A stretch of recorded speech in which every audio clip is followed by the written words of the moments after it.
Yeah, that's right. Iye zvino ndaita album, but toda kutanga ndataura nezvealbum yandakaita 2020. Ndakaita album ipapo inonzi zvine zvinozvidaro. Yakapinda hayo muvanhu asi yanga iri nguva yecovid, saka haina kukwanisa kudii kunyatso kutambirwa nevanhu, nguva yanga yakamanikidzika. But iye zvino ndakuita record inonzi album inonzi Daniel chapter 7. Ndiri kutaura nezvakarotwa naDaniel pachapter 7 ipapo. Ine masongs anokwana kuita 6.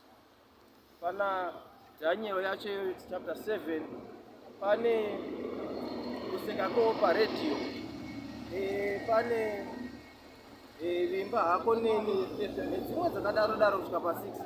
Asi ndiri kuona kuti album iyoyo inogona kundiisa pamepo.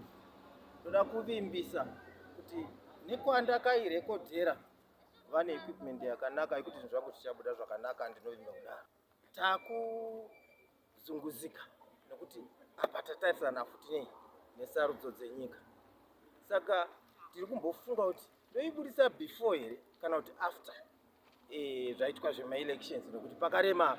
Makaitsikisira kuti ndakaitsikisira kwamakumbi production, ndokwandakaiitira apa ndandakanangana neyambiro yezvecovid, ndokuti ndonguva yatanga tiri iyoyo. Asi ndine dzimwe dzandakaimba ndichitaura nezvezita rebhendi rangu. Bhendi rangu ini rinonzi Somanje Stars. Saka ndaiedza kutaura musambo watinoita mune dzimwe dzimbo. Ndaitaura musambo wedu isusu tinonhonga nhonga. Ndini ndinozviita izvozvo, ndinonhonga.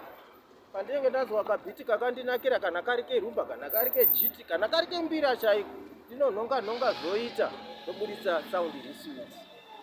Saka inonzi sukaniro. Sukaniro isaundi here? Isaundi, izita resaundi anoita isaundi remusambo. Sukaniro. Kuda kuti ndoisa sungura, ndoisa kanindo, ndoisa rumba. Nakiri dambarefu renyera mataura rine vhesi yemubhaibheri iri. Mungatsanangura muchidimburi zvizvi zvirimo zveiti vateereri vangadzidza kuchivamariri.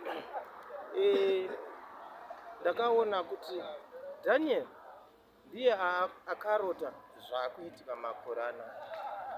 Muchiri kuyeuka zvemhuka dzine nyanga, zvemhuka dzine mapapiro dzairotwa naDaniel.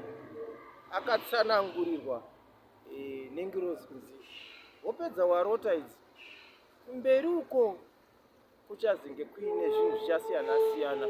Kuchange kuine kufurirwa, kunyeperwa nemweya yakaipa. Asi mukateera shoko, vatendi vachadini? Vachakunda. Saka ndakaona kuti ipapa ndoda kutaurirwa kuvanhu. As long as you follow what the Bible says, unokunda. Okuva tinotosanganisa negospel. Igospel rumba. Isukaniro yegospel.